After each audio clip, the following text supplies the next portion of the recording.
Good afternoon mga ka-idol. Ayan, meron tayong ito-troubleshoot na rice cooker. So, wala siyang power. Check natin. Ang sabi ng may-ari ay walang power. Check natin mga ka-idol. Ayan, kita nyo mga ka-idol. Walang indicator light.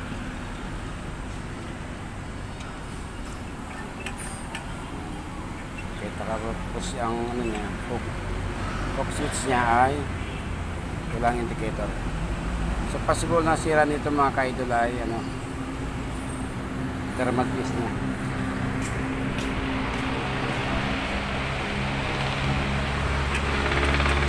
So, manggalan ko na ito ng likod mga ka-idol, pero hindi ko pa na-troubleshoot dahil wala akong tester. Pero ang possible na defect nito, pag ganyan walang power ay thermal fuse. So tanggalin natin mga ka-idol. Yan. So papakita ko sa inyo yung thermal fuse niya.